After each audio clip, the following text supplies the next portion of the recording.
Leave us seat matter. That is more to this thing. Not about seats. It's more to it. Don't need discourse and not get it. Asha is true. She has an issue. I don't have problem. Maybe you're back here, no? But at the same time, tyrants should be on you. All the things we decide military for. Look like they are doing times 10 of this now. The things they always decide the reason for. And one of it is suppression of free speech. Suppression, that's what I want to do. And they are doing the same, and yet we say the best of military, because it was not be compared with the best of democracy. It's a lie for them. You accuse military of looting the treasury. You are doing times 10. In a democracy,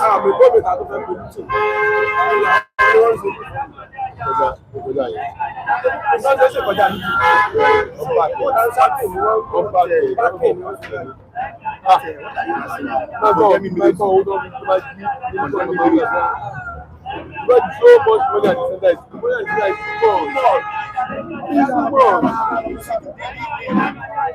The money is the shocking thing is even that so money leaves the system and nothing will play.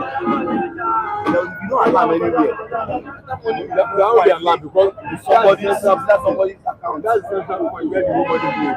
And only one person has to take if the voting pass voting was millions from a system, nothing will play. For everything, central point is not somewhere that is going on. Central point is there's a big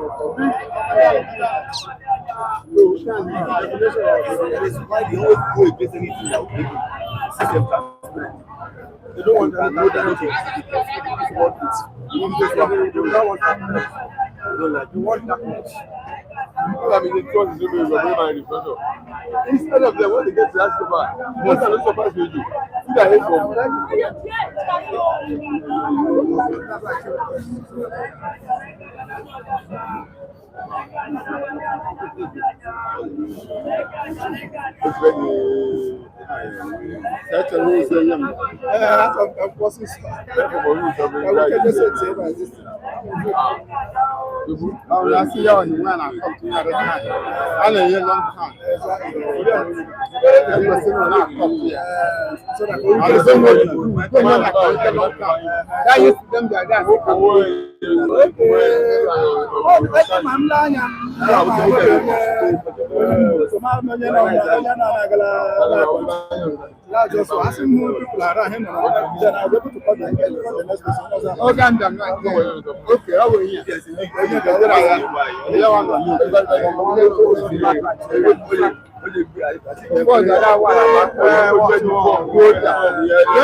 exactly,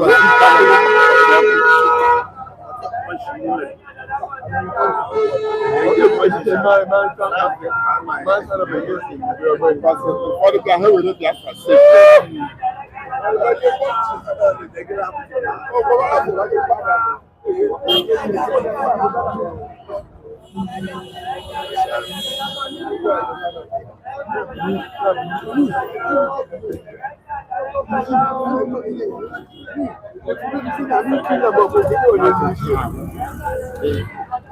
thanks for joining us this Friday morning. It is City Stand once more.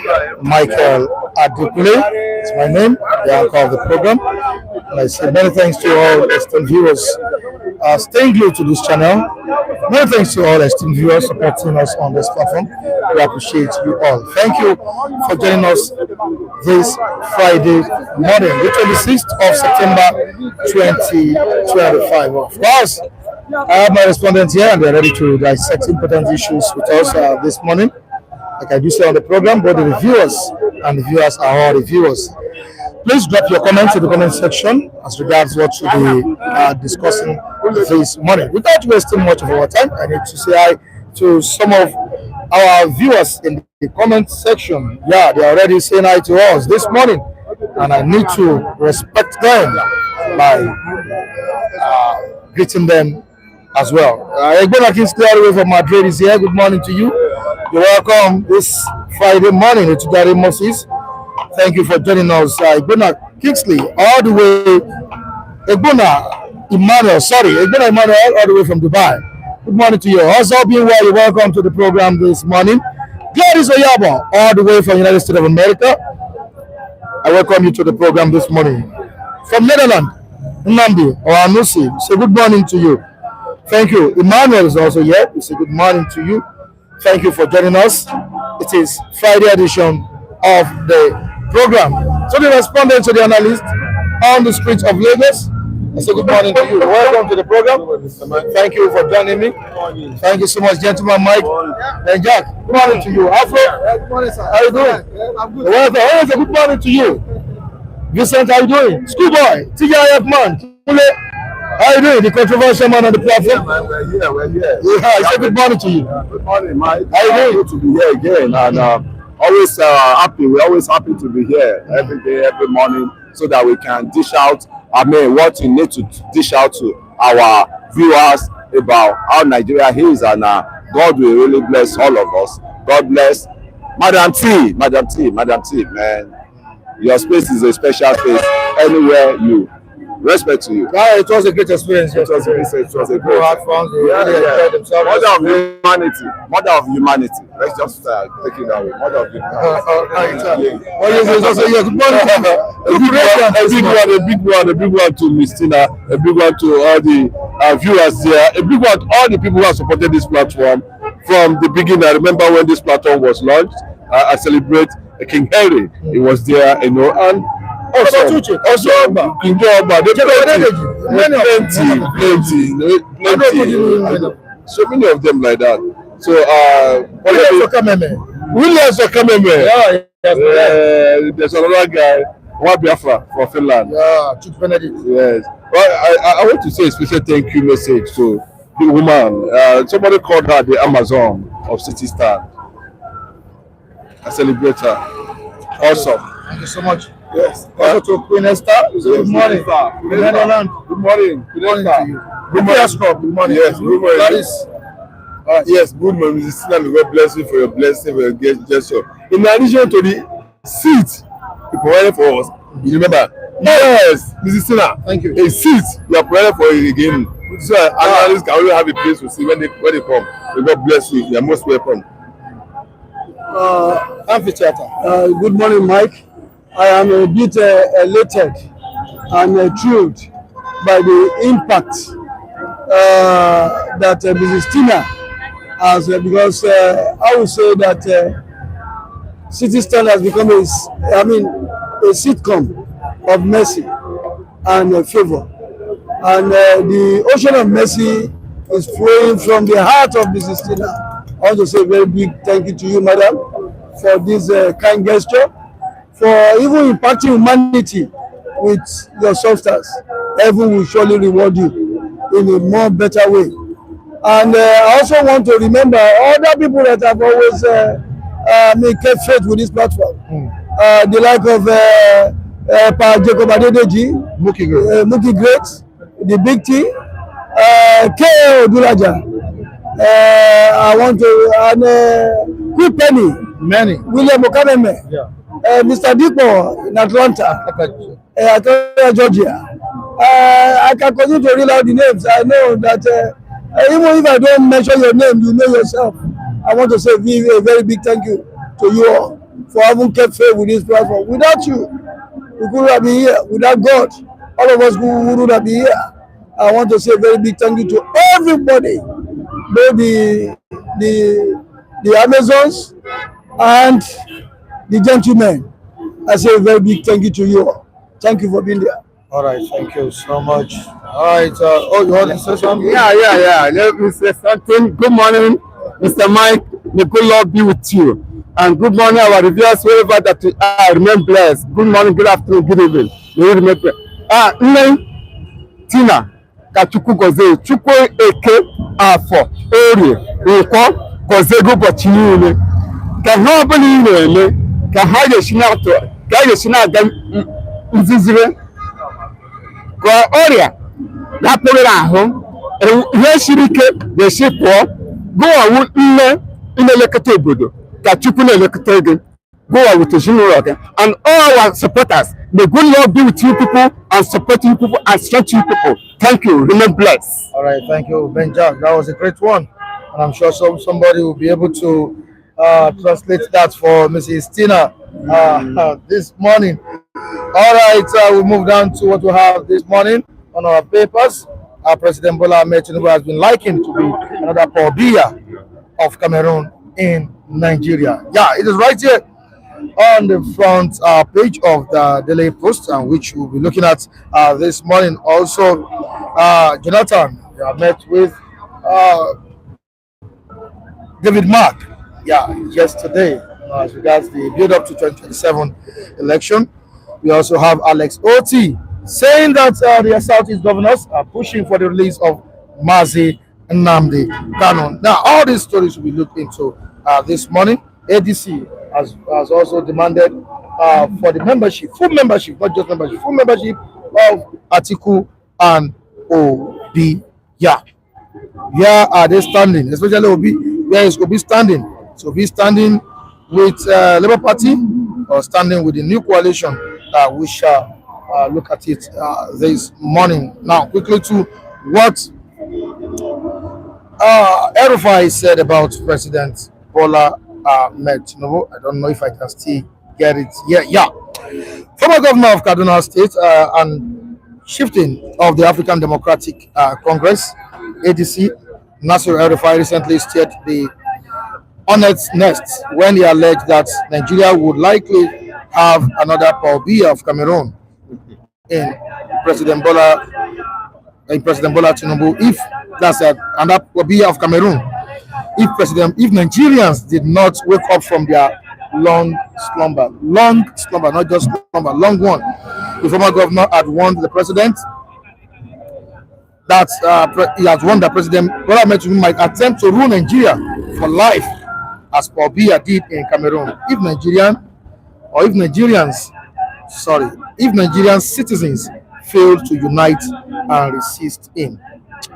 All right, he handed down the warning in a statement where he passionately urged Nigerians to rise above political, ethnic, and religious divisions and come together in a collective effort to safeguard the future of democracy in the country. Now to another story that will be discussed this morning. Goodluck Jonathan meets African Democratic Congress Chairman David Mark. Former President Goodluck Jonathan on Thursday night, that was yesterday, met with National Chairman of the Coalition of African Democratic Congress, ADC, David Mark.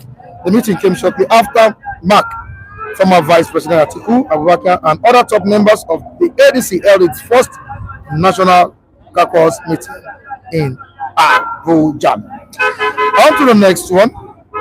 We move down to what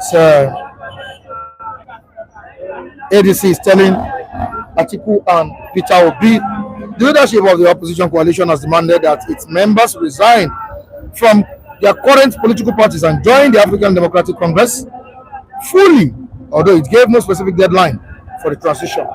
Yeah, this is from the Punch newspaper. And I move down to the last story that we discussed this morning. Alex Otti, Southeast governor, is pushing for Nnamdi Kanu's release. Biya governor Alex Otti has said governors of the Southeast are in discussions with the federal government over the release of the 10th leader of the indigenous people of Biafra, Nnamdi Kanu. Speaking during his monthly media interaction with journalists on Thursday, Otti disclosed that the region's governors were making efforts behind the scenes to secure Kanu's freedom. So it's a good news for Southeasterners. So don't be afraid.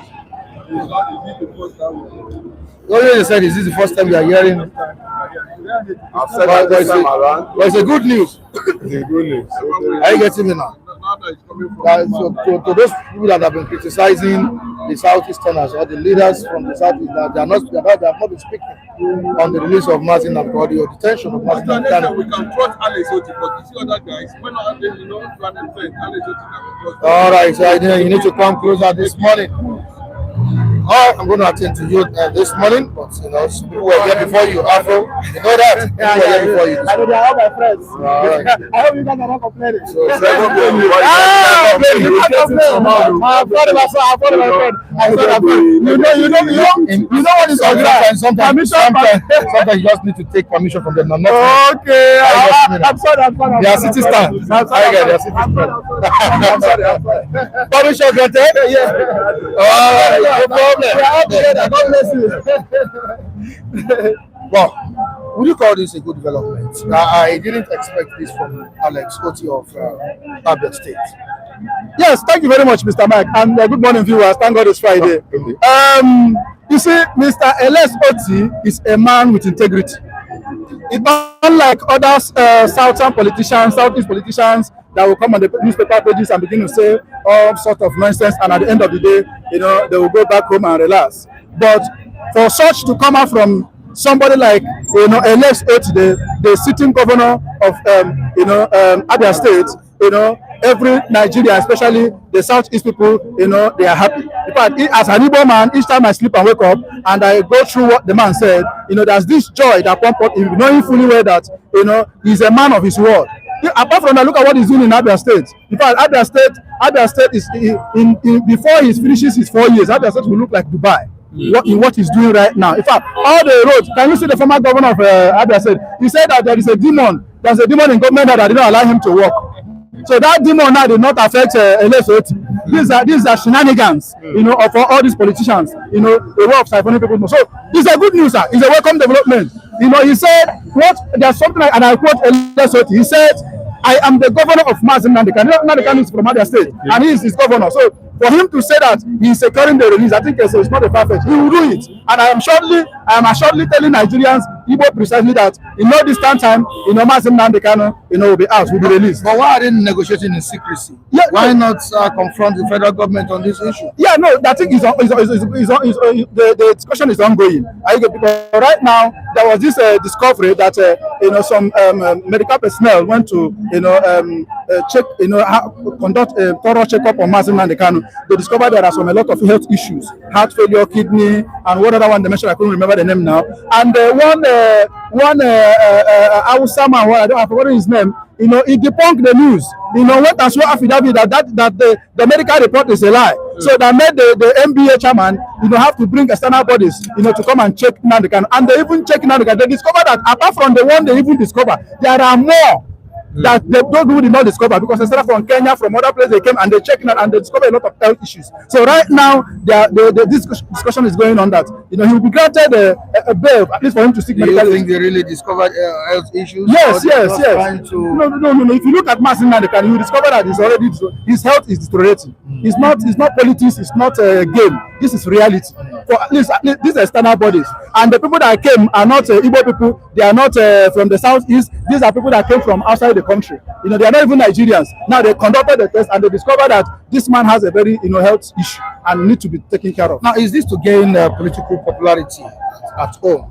We've not seen them speak about Nnamdi Kanu for many years now. But why now? Are they trying to be politically relevant or what? May God bless you for that question you asked. The issue of Kanu, the people that brought Kanu into this problem he was. I mean, he is now. Are the Southeast governors, not this present state. They were the one. Let them go back to sequence of events on Kanu. They were the one that first came out and made honor pronouncement of prosecution on IPOP activities during Buhari's government. Before Buhari now went to court through Malami Attorney General to now secure a court order to back it up. Before Buhari was now enforcing, the court order through military means that almost kill Kanu. So if the present state actors, the state governors are now dancing different tune from what their predecessors danced, I think it's a good development. But I'm just reminding them that the people that actually brought Kanu to the problem Kanu is now are the former state governors of Southeast who pronounced other pronouncement of prostitution of IPOP. Thank God, Otti is a man of Otti is a Labour man. He's a governor from Labour Party. Yeah. So you can see the difference between what other governors of other parties have been doing with what a new party governor is doing. A new governor now of another party. That's why we were asking for pluralism in our democracy, so that we should not be stuck to one particular thing. So it's a good development that the Southeast governors are making a move to secure Kanu. And even the fair play, Kanu shouldn't have even been where he is. Yes, Kanu is a freedom fighter. Kanu was doing everything within what the law permits. Self-determination is what the law allows. If you feel you are not okay with what is going on, you can express your grievances to the government. But the government is supposed to listen to you. But instead of government listening to you, they rule out, amount to suppress you. So it shouldn't have even been detained at all in the first place. Kanu was not starting. He didn't start this matter on a violent mode. He started with open demonstration with flags. Demonstrating, which is within the limit of human rights activism. Within human rights determination that we have a right to self-determination. Kanu was not carrying arms to start this struggle. It's an open demonstration just with flags. Mr. Mike, I monitor it. Kanu did not start with violence. It is government of Nigeria that introduced violence to it. Government of Buhari brought violence to yes, because government of Buhari that brought violence to that demonstration of Nnamdi Kanu. It was a peaceful demonstration which he has a right to do within the limit of human rights determination, that you have a right to self-determination. Get my point? So, but Buhari government that wanted his vote to be silent because of their own agenda, rural agenda, that they saw his voice coming up as opposed to what they wanted to do on Nigeria. Really fuel it. But I'm telling you, the recipe that brought Kanu to this what he is was the Southeast governor. Everybody should go back and check it. Who first of all made all the pronouncement of prosecution of Abba before Buhari went to court. So Kanu should even have found himself in where he is. It's like a father who says, well, you have children, and they have grievances to you that they are not happy at something. Won't you call your children and then tell them what's the problem? And I look to your matter and resolve it. That was the government of Buhari should have done. Kanu, I have this issue. Kanu say he has social issue with Nigeria State. Then government of Nigeria should have asked him, tell me your request, let us see it and go through it. And honestly address those few ones that are not critical. Those critical ones, tell him you look on this, look into this one, but this few one that is not critical. Address it honestly, like a father who address the grievances of children. Who their children are grown against you have to say, oh, go sit down. You call them to yourself. Honey, what's the problem? I will tell you that there. I said, you buy me pencil. He said, you didn't buy me razor. You buy me pencil. Okay, don't worry. Address them. Any critical one, ask him to wait. Then they should see Kanu as a partner in progress. Somebody that can bring him to the table and help them to resolve the matter inside. I'm telling you, if that had been the approach, instead of rubbishing them, it won't be this state. But because the people that are there, they are not there by a vote. They don't care about what. So anytime we expect grievances, they will listen to us because they are not responsible to us. So it's because of high-handedness, arrogance. A federal government brought this Kanu to this state, so it shouldn't have even been in this state at all.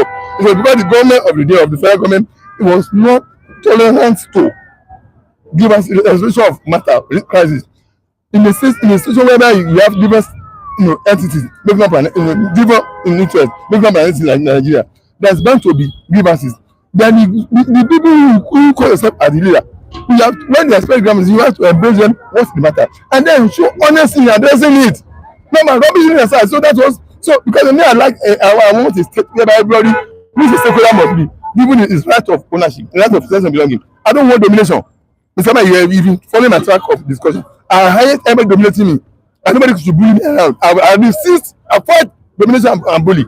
So there are people in Nigeria that has the right to express their grievances, and the government at the center must listen to them, address their grievances, and integrate them back into the system. Any grievances they have, let people be addressed. Simple one, address it. Critical one, tell them we are looking to it. Then now send coming back to Southeast as a partner in progress. Go and send, bring about peace. There will be peace in the society. But instead of seeing it that way, because they are oppressors, the people in government, they don't want to address any problem. So Kanu should have even be in this state he is presently. But thank God, they said they are making move. Even from places like Otti. All right, it's a good development. Yeah, I'm still going to the comment section, but before doing that, let us still move back to Nnamdi Kanu's case. Considering the previous pronouncement by the Court of Law on the case of Nnamdi Kanu, do you think his release should be straightforward legal decision, or straightforward legal decision rather than a political negotiation? Because when you look at what Alex Otti is saying now, this case should be settled politically, if I'm not making a mistake. Now, don't you think it should be straightforward decision, legal decision, or rather than political negotiation? Thank you, Mr. Mike. You see, Nnamdi Kanu has been discharged and acquitted. There is no law that is holding Nnamdi Kanu. It is individuals that are holding Nnamdi Kanu because they know what it stands for. That is why when they brought him back to the to the Federal High Court, some judges are declining to attend to his case. Most judges are afraid because they said this man has not. We have discharged him. We have released him. So what are you bringing me up? So many of them declined to handle the case. I said, then what's the name of this judge that came to, okay, let us proceed with the judge. Now right now as it stands, they don't have. That's why they went and yes, they went and brought a lot of Nigerians. I know federal government went and brought about 4 or 5 witnesses that are saying something that is not even in masqueraders that are not even anywhere at all, just to see where they will look for loopholes to implicate Nnamdi Kanu. And the man is pure, he's clean. There's nothing. If you like, use centimeter or stethoscope to view him from now to tomorrow. There is nothing you can get out of him. So it is not law that is holding him, because Nnamdi Kanu is very intelligent, and he knows the law. If you look at what is happening in the court, he even quote law to the lawyers. He quote the law to the barristers. He told them, you don't know your job. You don't even know. So he's not a lawyer, but he knows the law. And that is why they are afraid of him, because they know he's very intelligent, he's very calculative, his move is very smart. And you get me? So the law is not holding him. Like I said, what is just political game that they are playing. That's why the governor of Abia State said, no, I will have to secure his release. He has started negotiating with the. There's something I want to tell Mr. President Ahmed Tinubu. Sir, you are a father, and the case of Nnamdi Kanu, it didn't start from you. It started from the late former president Buhari, and Buhari is late. So this case has nothing to do with you. So I believe that as a father, you should just come on board and grant him presidential pardon and release him. And Nigerians will be happy with you, the Igbos will be happy with you, all the Southeast will be happy with you. So you now leaving the man there, it shows that you said you continue from where Buhari stopped. Maybe I don't know whether it's because of Nnamdi Kanu you made that statement. So if it's not because of Nnamdi Kanu, you supposed as a father of Nigeria as it stands today, grant the young man presidential pardon, and it will be on record. Even if you didn't do anything in this your tenure, even if you did not achieve anything, that alone it will be in history that you are the one that released Nnamdi Kanu. So it's advice to Mr. President. Please, I would like you to take it. Thank you very much. All right, moving down to the comment section. We have Ibrahim saying Kanu used his cronies to kill and burn many places in Lagos. He spearheaded terrorism through the indigenous people of Biafra. That's a lie. That's a fallacy. Nnamdi Kanu is a man that is non-violent. He's a cool, calm person. He doesn't believe in violence. He doesn't believe. In fact, okay, since they are holding him in detention, what is it called? The terrorism has stopped. The insecurity in the Southeast has stopped. He's not the one engineering it. He told us, even when they interviewed him, he was saying something. He said those people that are doing all those things are not from him. He said these people are calculated attempts. This person is talking about NSAS period. NSAS period. When he made a live video. Yeah. Did you see it? I saw the video.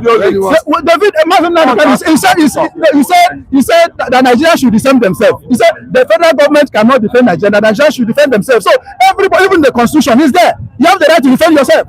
So it did not quote out of law. That's why I'm telling you that he's sound and very intelligent. If that is what he said, let them prove it to the court that what he said is not in the constitution. Every Nigerian, as we all have here, we have freedom of speech. Is there in the constitution?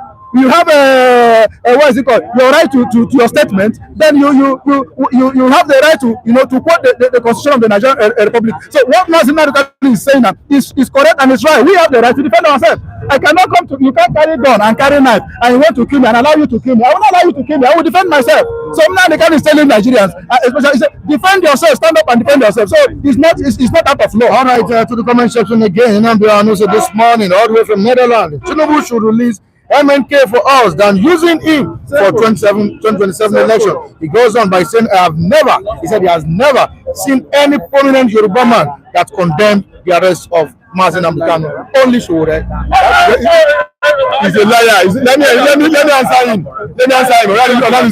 Olalusi, this is Olalusi speaking. You are not correct. You are far from the truth. Go back to my. Did you listen to me? Ask me. Did you listen to me this morning? Whom you engage every time, regularly. I will listen to my discourse this morning. I will listen to my contribution this morning. Did I engage you every time? Go back to my statement where you engage me in the platform. Go back there, go to the archive and dig to it. I've been speaking before to where I've been speaking. Listen to what I've spoken this morning. Stop with his truth. I've been on the arm with the vanguard of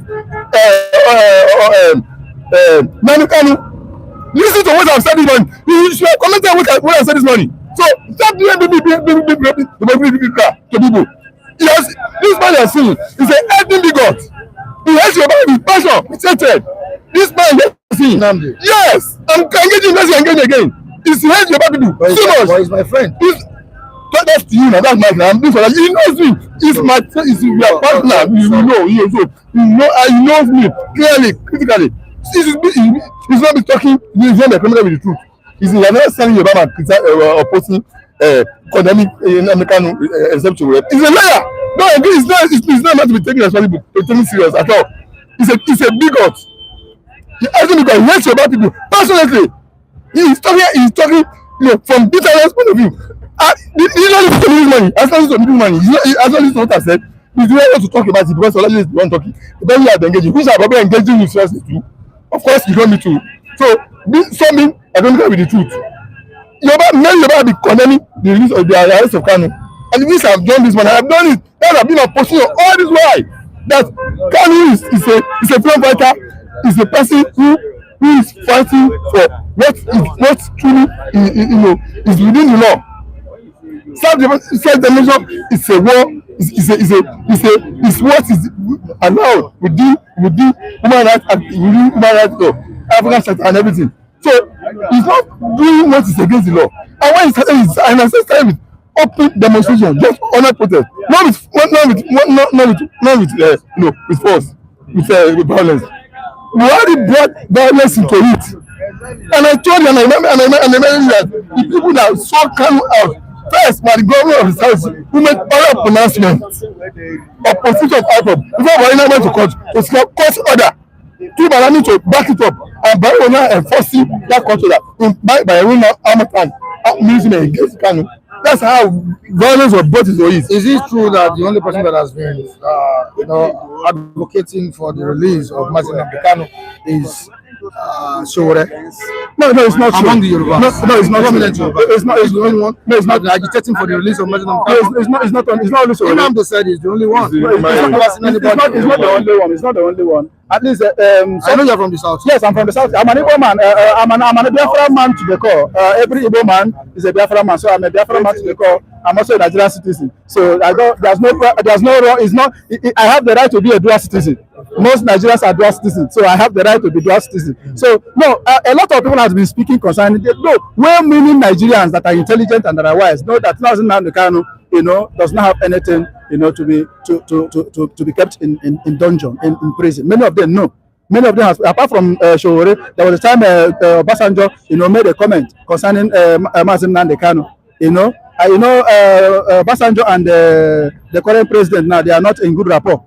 Allegedly. So a lot of that, even a Bode George, there was a time Bode George talked about it during the time of Buhari. The Chima says, even if anybody has condemned the arrest of Mazin Nnamdi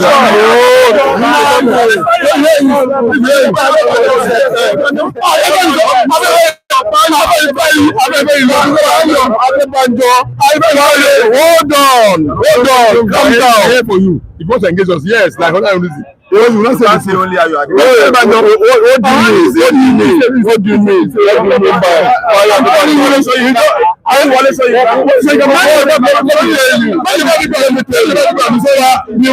one I know is because you don't listen. You don't listen.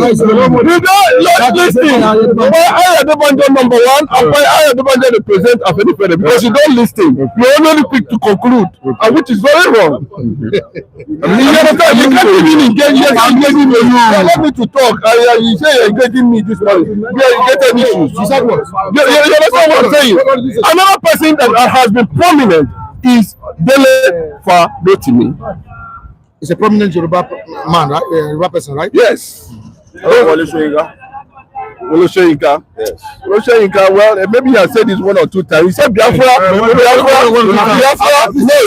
he said Biafra is a movement that can Sunday has also said about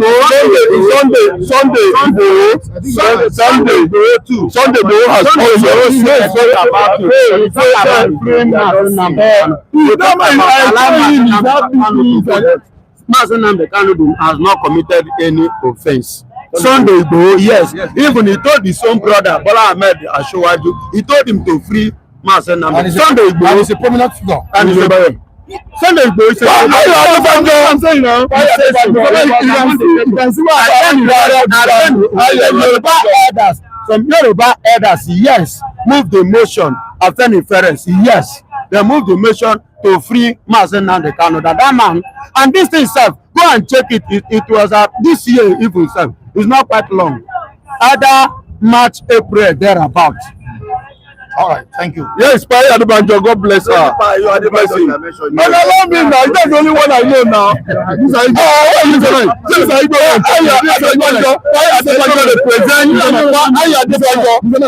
I'm talking that the other Yoruba people well.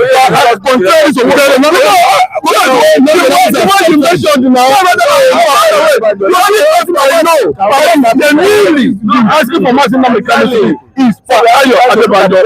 Ayo Adebanjo is the leader of our movement. I don't know how we want to justify that. Another person that has been prominent and consistent is Dele Rotimi. That's the fact. If you mention other words, it's okay. But these are the ones I personally singled out that have been they are consistent with the call for Nnamdi Kanu's release. I don't know that you are an Igbo man.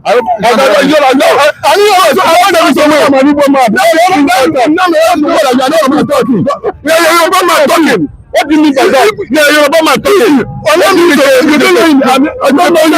I don't know you. No, how will you say you're not? You don't mention you're about my talking. You're about my talking. Yeah, you understand? Don't say you're about my talking. You're about my talking. What do you mean by that? So I say that you're about my talking. You're countering him. The first allegation is made that I'm not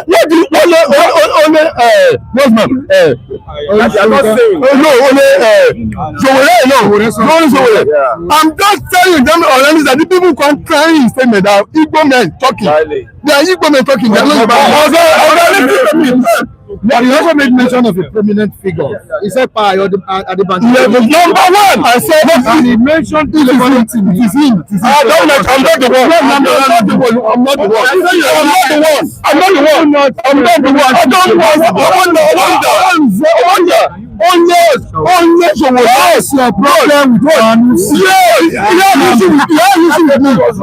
have issue with me. You spread your hand and protect Kanu'S from here. Kanu's no, you be engaging fiercely. Mr. Mike, he knows me. I engage him. That statement, I'm telling you that people country is saying that they are ego men. Yes, are you not okay with that? Mr. Mike, you don't see him. No, they are ego men. What the I represent? I can't say only so is talking about political group. I'm talking about somebody who has been consistent. He's the leader. He's the leader of then another person who has been consistent also is Dele for Rotimi. And these are figures in Yoruba land, right? That's what I'm telling you. That people saying this, they are Igbo men. Can't see his statement. That's okay, Mr. Okay, all right. Now that we have Alex Otti pushing for his release, not just Alex Otti and some other Southeast governors, can we have him back? Let me tell you, maybe like 5 years. This is going to 2,000 days in DSS Dodgeon. 2,000 days in DSS Dodgeon. But let me just say, cut today. Of course, now he will be in court today, but you can see the game that's going on concerning his health. But I believe that by now they should be able to make sure that he have access to some medical check or care. But let me just say something about Alex Otti. This is not the first time we are hearing that Southeast governors. What happened to Deputy Speaker Uncle? So many of them have done similar thing that Alex Otti is saying. Alex Otti came under pressure yesterday by the Igbo elders. Yes, they went to his office and called all the Eastern governors and now they're asking them what are they actually really doing concerning Nnamdi Kanu. Yes, without that move, maybe Alex Otti will still be crossing his leg. I'm telling you, because they know that there will be consequences if Nnamdi Kanu does not have access to medical care. They will be held responsible. But because of, let me say, some level of integrity, Alex Otti seems to be enjoying. Let us believe that he's actually making the move. You saw what Kanu Benjamin, the deputy speaker, came and make all the whole mouth everywhere. Why is it that all this Kanu is not talking? Those who claim they are very close, I'm not Tinubu, we share the same face in Ikoyi and all those rubbish.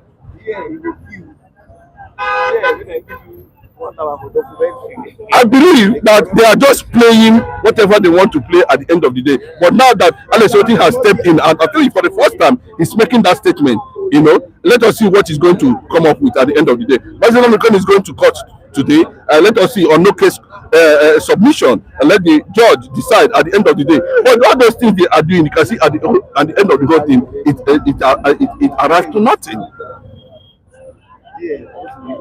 What we know and understand very clearly about Nnamdi Kanu's case, if a Kenyan government has come out and apologized to Nnamdi Kanu, and it was reported that a certain amount of money has been already been budgeted just for compensation for that abuse,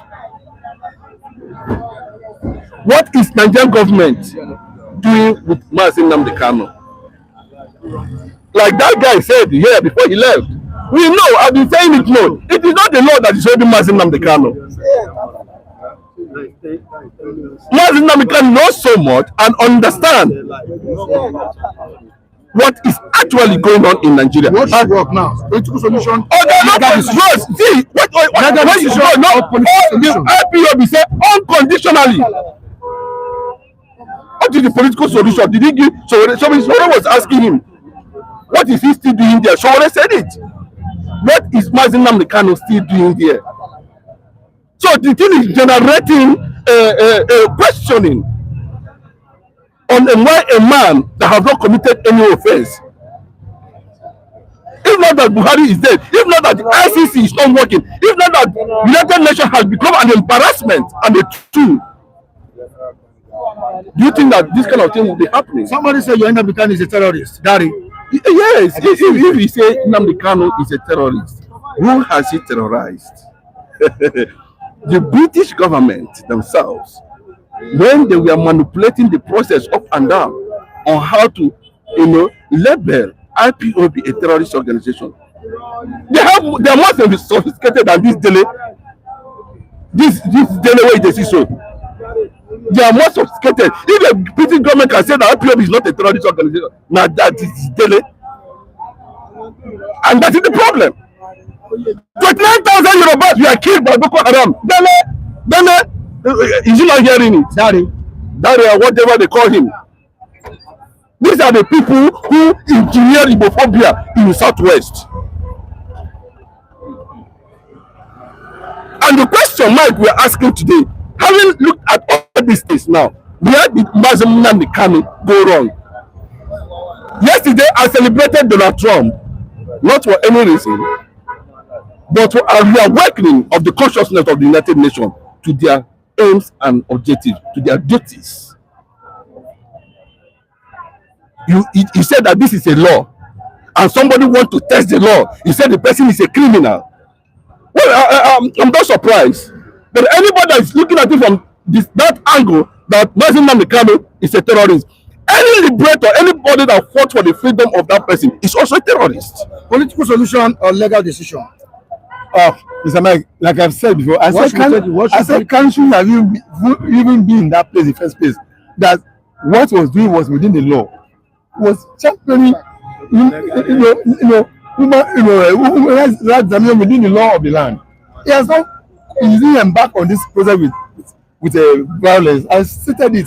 Mr. Mike, you are not coming on this platform. You know my position on this matter several months. Yeah. Those who are too lazy to go into research, go to research and dig it up. Track how people have been talking. Can you have even been in that place in the first place? Not talk of talking of political solution or legal solution. It should have been better on constitutional list. But when you have championing what is done within legal law, what is within the legal term, you are not accept to breach the legal term. You cannot be held responsible. No. Anybody that is saying that Nnamdi Kanu is a terrorist, has he been able to carry arms and ammunition and invade this Dari community? Kanu don't embody with violence. The government has brought violence to its first Buhari government. And I said, Buhari government latched on the opportunity created by former Southeast governor who came and proscribed IPOB. Before Buhari went to court and secured court order to seal it up. It now was not trying to enforce it. So it should have been there. Let them release unconstitutionally. And then use it as a partner in progress. All right. President Bola Ahmed Tinubu has been likened to Biya of Cameroon in Nigeria. Is it possible that he adopts the style of governance of Biya in Nigeria's democracy? I think what El-Rufai is trying to say at this point, that Nigeria should come out and vote him out, and they don't want a situation where we'll be having a redundant president like Biya. That Nigeria should do everything possible to make sure that they are well armed with their voters' card to excuse him 2027. Because in Nigeria, I don't think somebody will want to come and go against the constitution, and Nigerians will keep quiet over that. They are trying to make yourself life president. But in summary, I think what El-Rufai was trying to tell Nigerians at that point was, please, we need to do something. We need to take back our country. This administration has failed completely.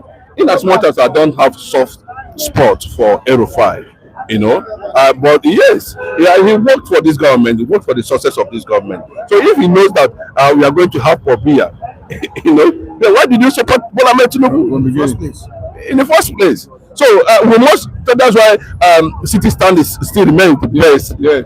Because we look at things critically. Yes.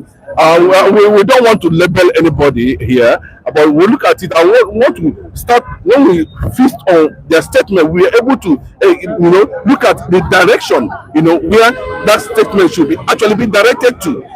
So I'm saying that from my own perspective, that he's actually telling Nigerians they have another chance of experiencing leadership by voting against. Could you attempt for Biya's style of leadership in Nigeria's democracy? Mr. Mike, is it possible? Mr. El-Rufai is talking from bitterness, hatred.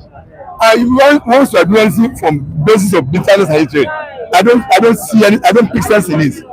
It could have advised Nigerians that look, Nigerians, this is my own view about Tinubu. If those of you who support me, who have the same view with me, vote Tinubu out. If you have said that, but you have been saying Tinubu will become Biya, will become a life president. Where has he seen those evidences that Tinubu wants to become? President of level second term, talking of many multiple years. Biya has been in government for the past for something years. Tinubu has not spent 4 years. Where does he have the evidences that Tinubu wants to become a life president? So anybody who is talking from hatred, from bitterness and bigotry, Mr. Mike, is regard them. That's exactly what the El-Rufai is doing. It could have simply tell us, look, and tell us the bad thing about Tinubu and canvas on that bad thing to Nigerians who believe in that, vote him out. Simple. Not to be saying what you don't have any evidence of. Somebody who has not spent 4 years. We are complaining somebody who has spent over 42 years. That will be like, you are not free, you are not stupid. If it's bitter because it was shot at the government, well, that's going to be. But it should not be mistaken, that you cannot bamboozle with some statement that doesn't hold any speed. I've never seen any likelihood that people will become president for something years in Nigeria like Biya. It's not no, it's not like it's telling lies, it's not saying the truth. So, it's not saying the truth. Thank you so Thank much, you very much. Oji Olajide. I really appreciate your contribution. Good morning to you, sir. Good morning, Mr. Mike. Good morning, Mr. Mike. Good morning, our ever respected global audience. Good morning, Nigeria. Good morning, Mr. Mike. Good morning, distinguished viewers.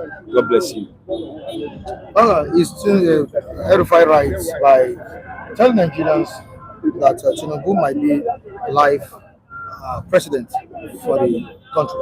Is that right? You see, sensationalism has always been part of our politics in this part of it. I think El-Rufai is just trying to play to the gallery as far as I'm concerned. You know, I didn't mention when I found him to be member of the ADC with the likes of Arebeshola and David Mark. And I did voice out my opinion about them. It's like I would liken it to the marriage of strange bedfellows. And I also equally did mention on this platform that they are not the one to carry our aspiration, our yearnings as a party, even though they have come to the fore as a coalition movement. But I did mention equally yesterday that third force will come up before 2027. I don't know how, I don't know when, but definitely third force that will carry the yearnings of the collective Nigerians will come up before 2027.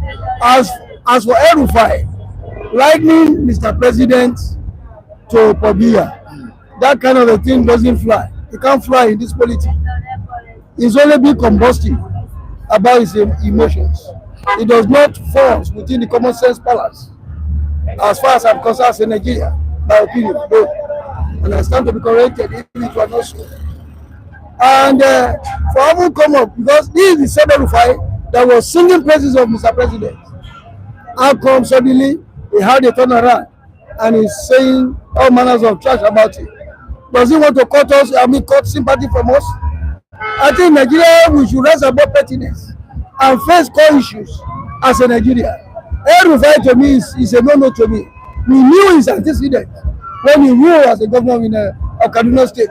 We saw all what the time of all those skirmishes of violence here and there when he has as governor. Must he not come and tell us and giving us the gap that he's not a saint? Because to me, I don't believe in such a personality. I believe that the Nigerians, we are the one feeling this. I've always lauded this platform as a platform that give it all, so that you know the happenings in the country. It's not a platform that's some gist of the cross of the matter confronting Nigeria is being shunted out. And is he positioning himself as the new face of resistance to President Tinubu's government? He's a self-acclaimed resistance to Bola Ahmed Tinubu. He's not going to carry the yearnings of the generality of the masses. and I believe that I don't like his own way of it. I also equally did mention his ilk too, Arebeshola. These are people that they are not coming to the fore to tell us that they are not suddenly become they are not angels. They are even worse than Bola Ahmed Tinubu, as it were. All right, Adema, you've always supported President Bola Ahmed Tinubu on this platform. Do you see him as somebody that can adopt that kind of style? I mean, for Biya style.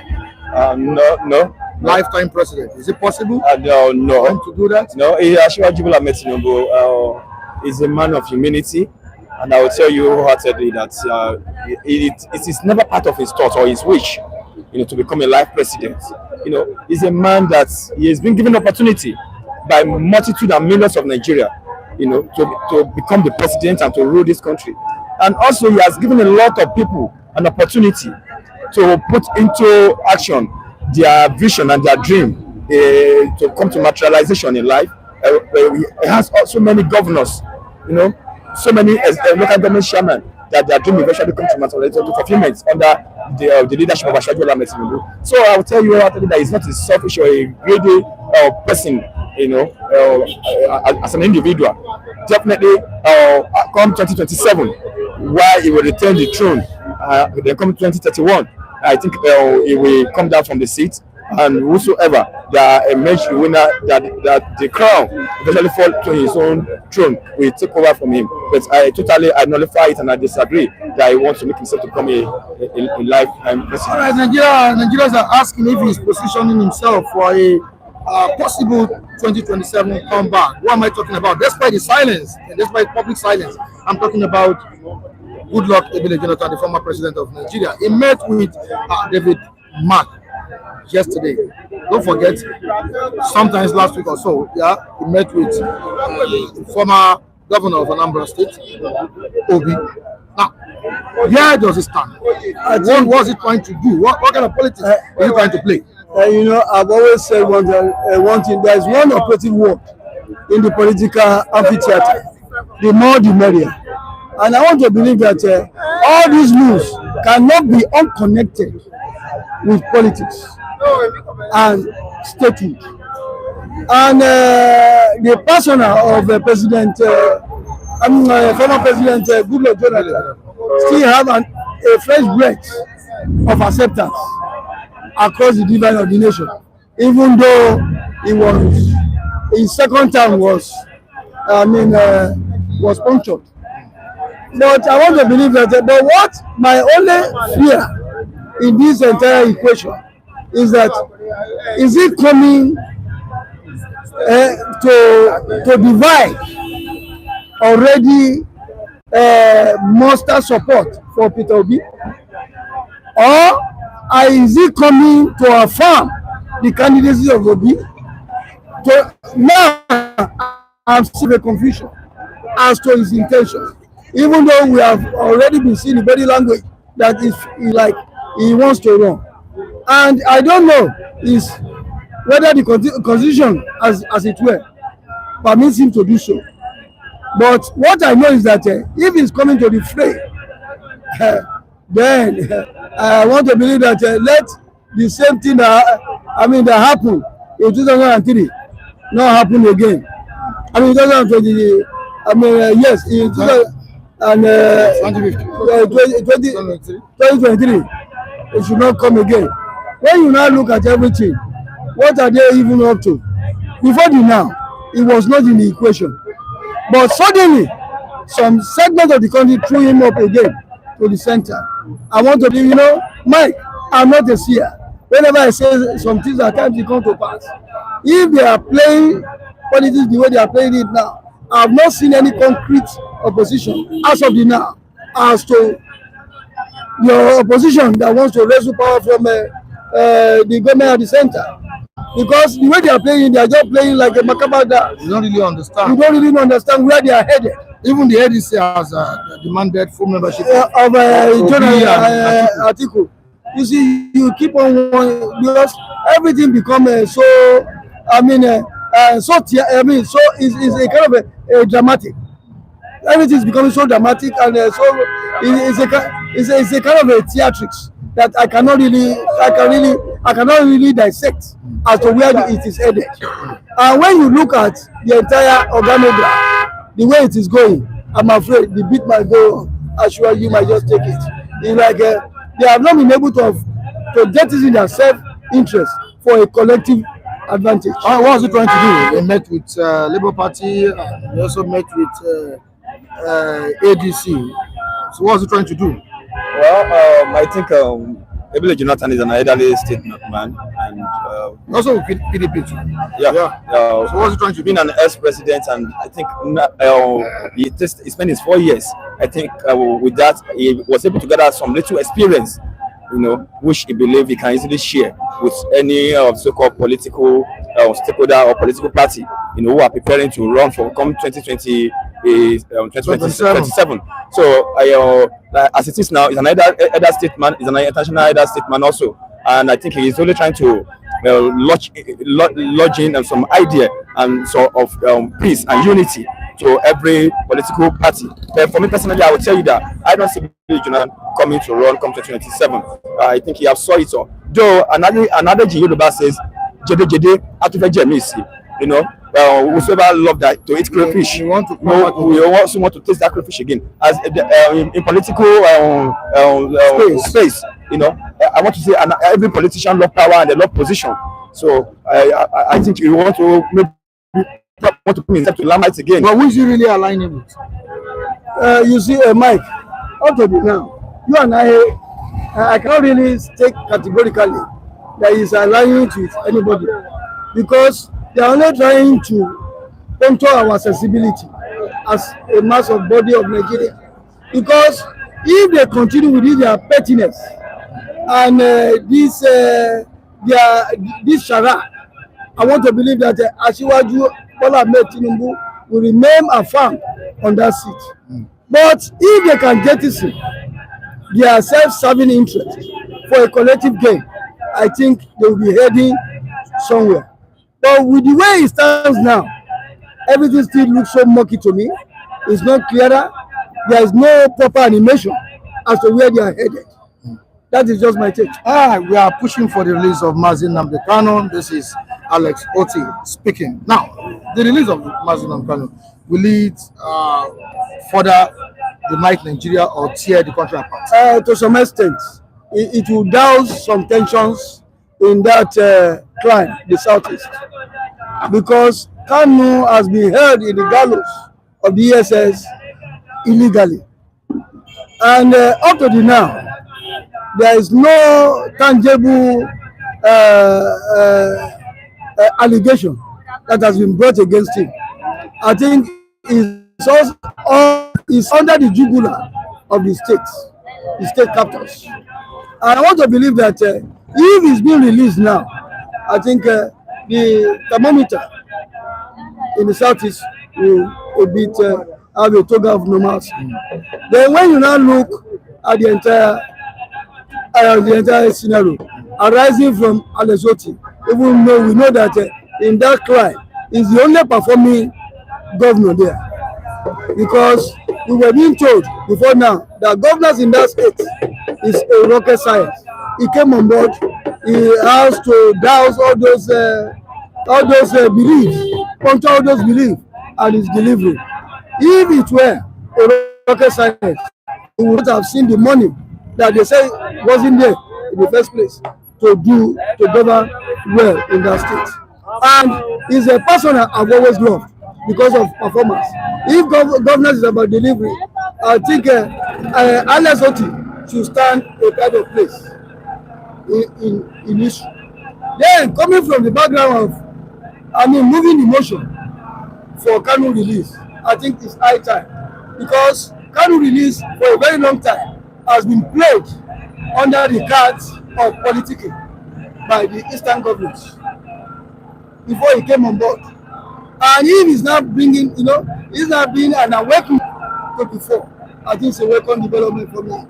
I think if they can all eradicate that noble idea, I think there will be sanity in that part of the divide. And I believe it's a welcome development. I would like you to have him back as soon as possible. For me, This development from Otti. it's likely for we to have Nnamdi Kanu back, but with some due process. Between you and I, as a Nigerian, majority or few of the allegations being filed against Nnamdi Kanu, is it not genuine? Is it not truth? It is genuine, it is truth. But not all, not the entire allegation that was filed against him that is real. There's some of the allegation filed against Nnamdi Kanu, it is real, But right now, in this state where we are, we just need to understand something that in this country, living together as one, it should be our demand and our priority. Allowing peace to reign should be our priority. Each also now, presently now, is living and is existing, okay? And which I believe that as soon as early, Nnamdi Kanu will be released. But he should learn, he can see what happened between the Samuel Ekpa and how he faced his trial and how he's been convicted for 6 years. So I think by now, Nnamdi Kanu should have that knowledge and that understanding that there is nothing anybody can rise up as a non-state actor and do and just got free. Okay, that is one. Then it is not going to be a threat or a pressure or a tension to the federal government of Nigeria or to the entire Nigeria that if sociology take place concerning himself. I want to remind you, in the case of Abiola MKO is a man of the whole Nigeria. He's a man of the entire Eastern. He's a man of the entire South and the Southwest. Did he die? His antecedents, his dream, his vision, did it come to materialization? What took place? Still, Nigeria remain one, and we allow peace to reign. So what I'm saying right now is, as an individual, as a state actor in this country, right, Nigeria, we should allow peace to reign in every of our agitation, in every of our motion. That we know in order to we should allow peace to reign. All right, thank you so much, Mr. Adebayo. Very good contribution from you. Thank you, Mr. Mike, for having me. And to Mrs. Tina, who provided seat for us. We need to say thank you to her. Okay. Mrs. Tina, I've always said that mercy and favor will locate you. As long as you continue to impact humanity, I think you have a better place in heaven. I believe that God has already sent you as an angel. And that angelic token that you have already taken will never be jettisoned. Thank you for being there. All right, Femi, welcome to the program. You're welcome. Thank you for having me again on this platform, and thank God for life. They are pushing for the release of Nnamdi Kanu, says Alex Otti. Now, are they pushing because of justice, or they are now pushing because of the pressure being mounted by Nigerians? I want to say the pressure being mounted by Nigerians. Who are the Nigerians? And we need to classify, especially Southeasterners. Yeah, definitely. I think I've called for his release like 3 times on this because I compare what Nnamdi Kanu did. Although they call it treason, but can you compare that with what this Fulani charlatan are doing all around? I'm talking of the S-men, all sort of them. Can you compare the crime Nnamdi Kanu committed? Can you compare it with what all these Fulani? And none of them has been apprehended. The ones that were apprehended, you said they should give them amnesty. So the amnesty that they are giving those Fulani, terrorists, they should give it to Nnamdi Kanu too, right? Although he did some childhood, engagement that ought not to be, but we don't need to go into that again because we cannot fight government. You can only engage government. I could remember the likes of the 4 pilots from the University of Ilorin that went to hijack Nigerian Airways, and they were just controlling the whole airline, and they were threatening the government of the day that time. And when they nabbed them, only God knows where they are today. Some was forced to even be jailed in Lome, one of this country. And you could see, if you are engaging government, engage government constructively. And you cannot fight government. We keep telling them. but you can engage government. But what went wrong within Nnamdi Kanu and the government of Nigeria and government of Lagos? I can say he himself good, but you don't need to just slaughter him like that and get the punishment they've given him is enough. At least in our habit, tábà fi ọwọ́ ọ̀tún bá ọmọ wí, àfi ọwọ́ tó sì fà á mọ́ra padà. You know that if you use a right hand to discipline your child, you can use the left hand to bring him back. Say, come, you are still my son. I just want to tell you that you good and went astray, and I had to correct you. That is what the case of Nnamdi Kanu supposed to entail now. It has been punished, and that punishment alone is enough. Except they want another thing after that punishment. But it's been punished enough, right? And Nnamdi Kanu himself must have learned his lesson. Right, he has to, because the decorum he had to have had when the others trial when he was under trial wasn't there. You could remember the Justice Binta Yanko, the woman that he knows that even his husband is in jail, and you are still not dishing out some unprintable name for the woman. I'm talking of Justice Binta Yanko. The woman was forced. She has to force herself to relinquish that case. Now I'm still coming back to you, Femi. Why has President Bola Ahmed Tinubu not taking clear stance on Kanu's fate after 2 years in office? Why? There are a lot of things behind Nnamdi Kanu. Like you usually said before, that what kept Nnamdi Kanu in that place may not be actually the law. It's some interest and some power, which Tinubu also might subscribe to, like continuation of Buhari something. You know, if you look at this thing, it's beyond legal battle. It's beyond we want to intentionally punish this guy. Even the way he was brought from Kenya, it had been proven in Kenya that they don't pass through the normal procedure. The man was wounded. Nnamdi Kanu was wounded, covered, torture before he was brought to that place. And up to this moment, he's still passing through the torture.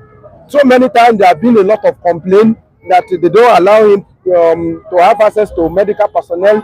Some of his relatives, they don't allow him to see him. So many times the man is put in a solitary cell. Do you know what it means? You cannot communicate with everybody. So there are a lot of things that is pointing to that this government want to intentionally punish the man beyond what he actually did, because we have seen the case, the similar case in some other country, and within short period, anything that behind it has been resolved within the ambit of law. So Tinubu himself may one way or the other subscribe to those interests.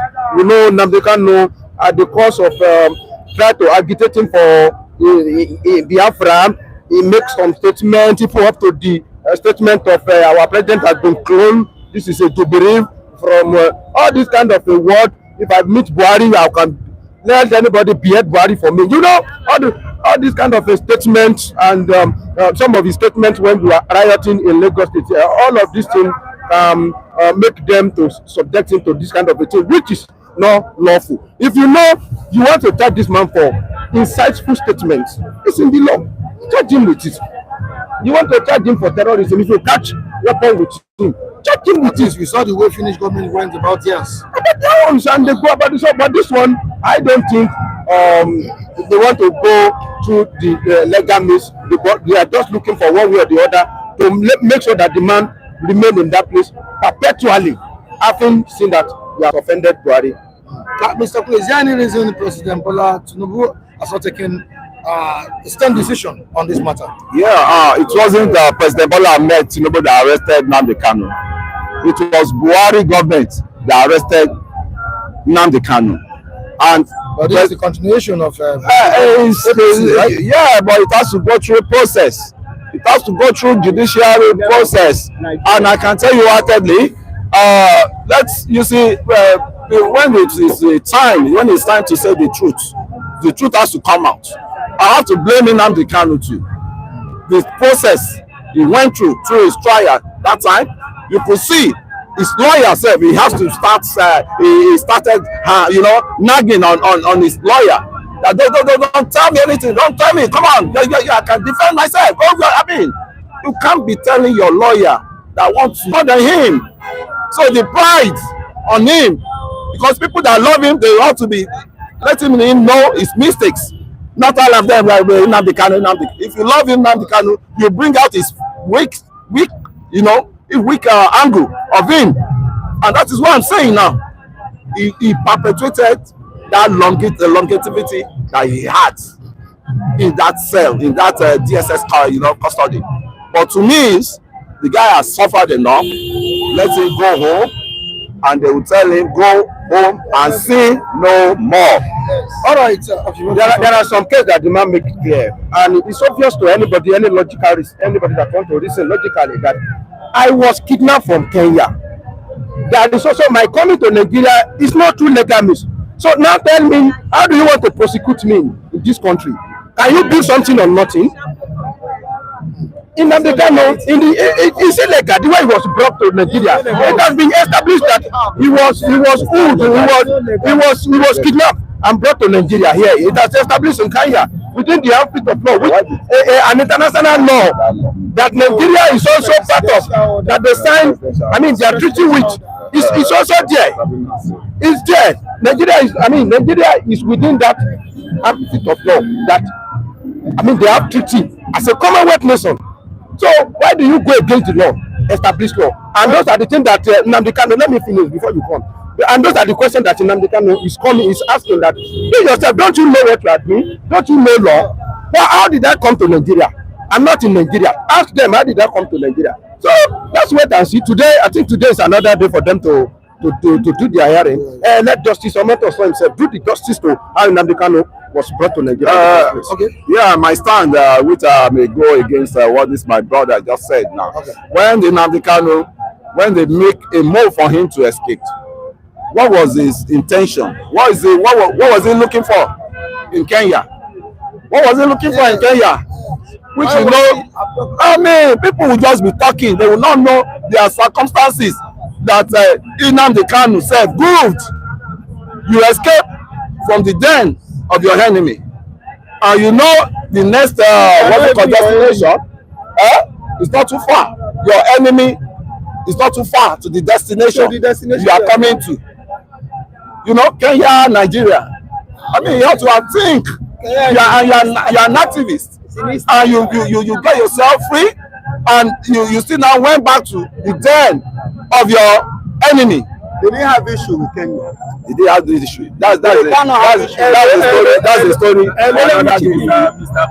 Sorry, sir. Okay. Let me keep this. Hold on. Allow me when Kenya is being ruled by the Kenyatas. Jomo Kenyatta and his family. Those are the ones ruling Kenya. Yeah. So they have business interest with Nnamdi Kanu. I have to correct that.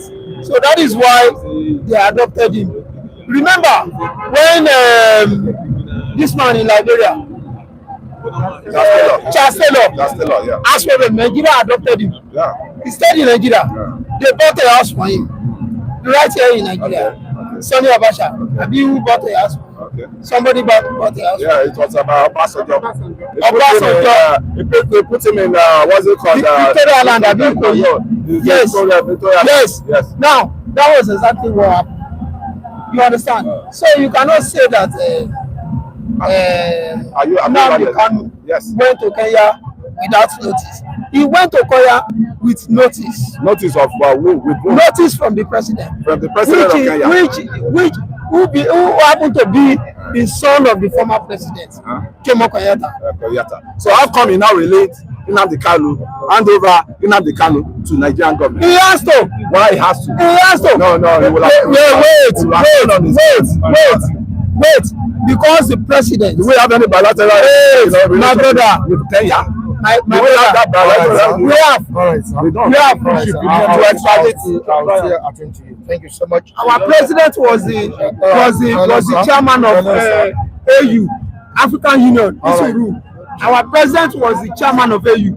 So he has to. Thank you so much. Thank you. If care is not taken, Tinubu will be another Biya of Cameroon in Nigeria. That's lifetime president, life president. I'm shocked that President Bola Ahmed Tinubu is nursing this in his mind. Aren't you shocked? Yeah, that's a lie on the pit of hell.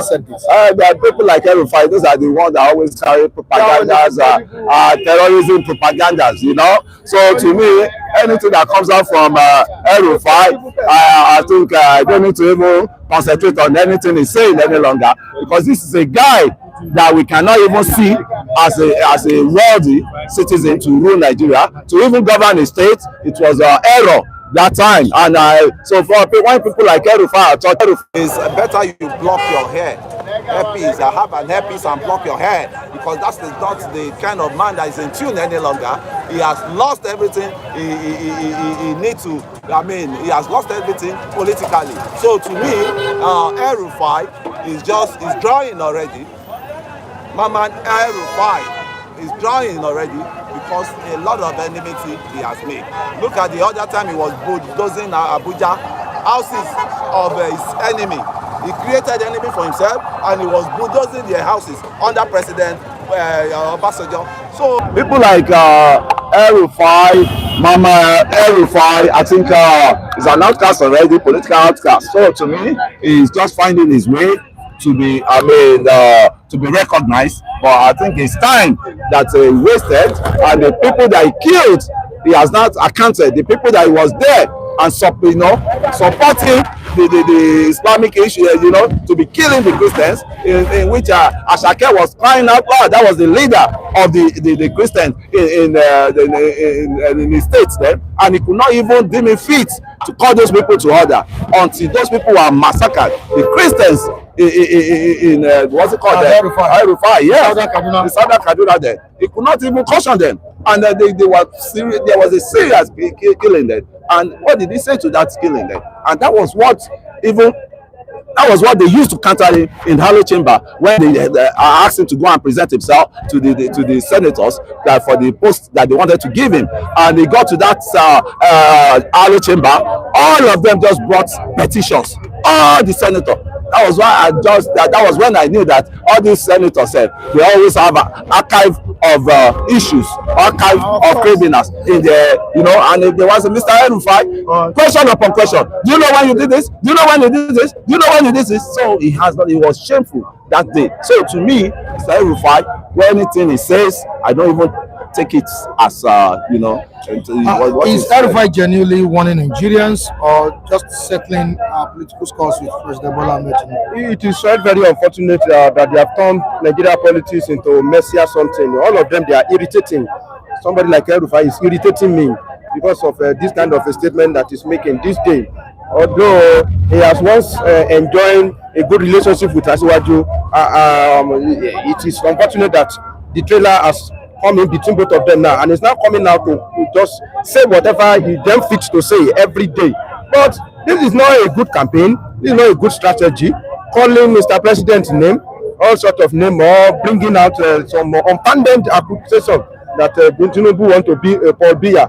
Where is the sign that you want to be Paul Biya? Paul Biya has spent almost 40 years. Even somebody that pushed for third time agenda, you don't accuse him of want to be Paul Biya, let alone somebody that just remain on the soul. He wanted to contest for second time. He has not even spent up to 2 years.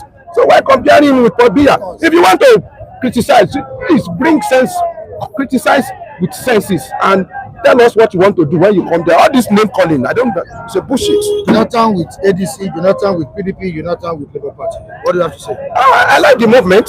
All this kind of a movement will make Mr. President to sit tight and know that if what they are cooking is done, it may be very, very difficult for him in the next political dispensation in 2027. If both Atiku, Tinubu, Jonathan, and all of them, if all of them can come together and look for the best way to go about it, I'm very sure that is when they will be talking, and that is when they will be able to give President Bola Ahmed Tinubu a very good challenge in 2027. If they are able to agree, all of them together, they just automatically handed over. What's Jonathan planning?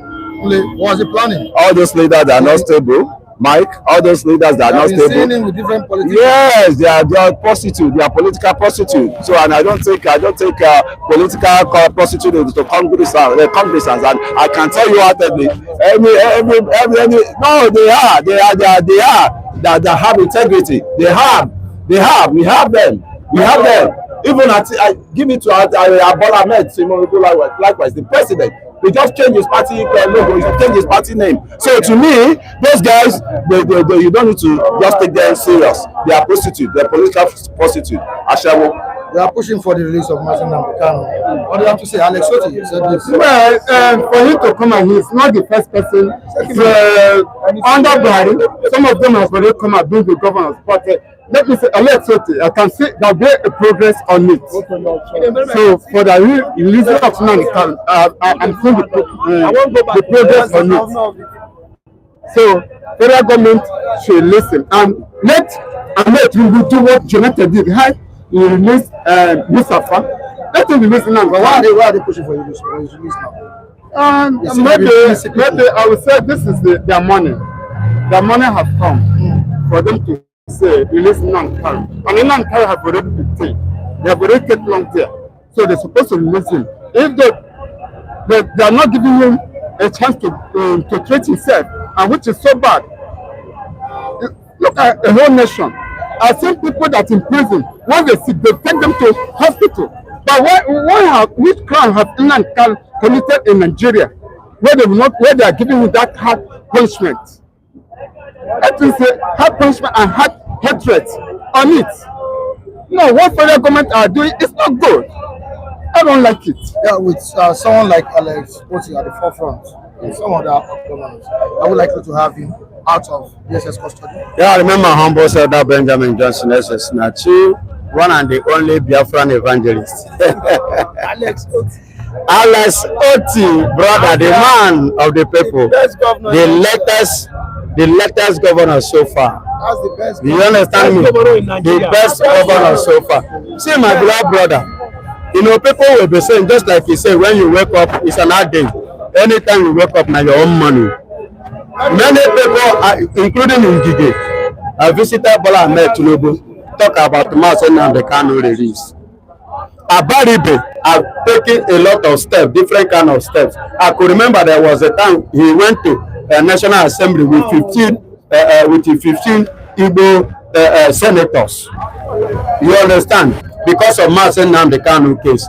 Now, Alex Otti is standing up because after the, should I use the word, threat or disturbance of the Igbo elders, you understand, marching to the front of his office, demanding and reminding him what he's supposed to have done before now. Being a brother to Nnamdi Kanu, because he came from Abia State. And now, Alex Otti, I know that Alex Otti, why he has not woken up or stand up ever since to act. You know, we have 5 governors. 4 we are against Nnamdi Kanu. So he is trying to play a game of not being a victim, but being a victor in his movement. So he wants to make a movement that will at least bring a pure note on his table in addition of his credit, because so far so good in Nigeria today is one of the governors that Nigeria doesn't want to use ear to hear. Do you understand? Imagine in a state now in Nigeria now they are calling Soludo as the best working governor. Just imagine that kind of this thing. Disregarding what Alex Otti has put in place within the space of 2 years, when we have had a series of governors in that place and nothing tangible was done in that state. You understand? So the movement of Alex Otti, I believe, is a good thing, and I know that there will be a light at the end of the tunnel. All right, Juma says, guys, forget Kanu is only still in jail because he's an Igbo man. Is it? Yes, Igbophobia. Is that the reason? Yeah, Igbophobia. I don't dispute that. I concur with him and I agree with him. I've said this thing down without number in this very platform and likewise every other platform. Because he's an Igbo man. Because Igbo too, although Igbo did not actually go in the angle of which Nnamdi Kanu was going through or is going through. But the Igbo house was vandalized the same way they went to Nnamdi Kanu to unalive people.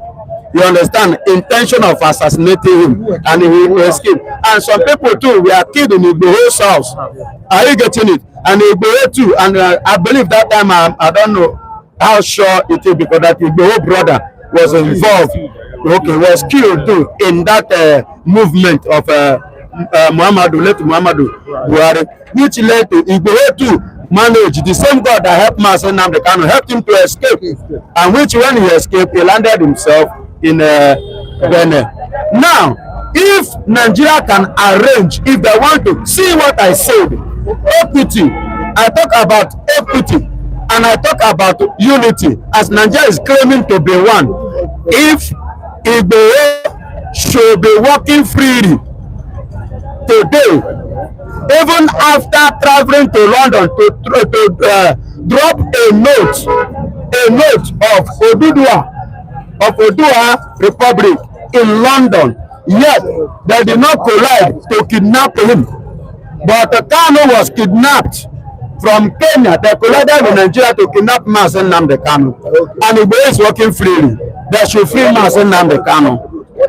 And the other one, my point, another point regarding to this is, if Mighty Allah can be working freely, herdsmen that are raping, is rape now part of Nigerian constitution? Is a kidnapping now part of Nigerian constitution? Is killing now part of Nigerian constitution? I am asking, and these people are working freely.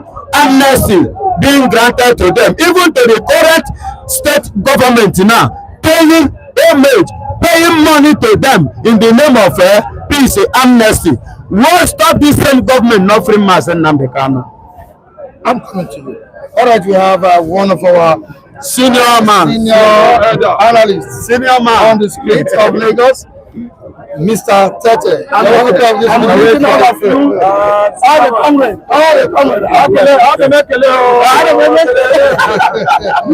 And our people over there, you are welcome, please. I'm happy with all of you.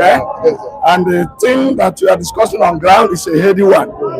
The thrust of the matter is that Otti is gunning for the release of Nnamdi Kanu. Is it true? Yes. Right. I'm just hearing it now. It's a heady one. It's good. And the man is a highly patriotic human being. The Abiyas were special people. And yes, I'm from Abia. Yes, you know that our governor is one of the best performing governors. Do you understand? So, and the guy that is trying to, assist for his release is his blood. Blood is thicker than water. Yeah. And also, it's my own personal brother.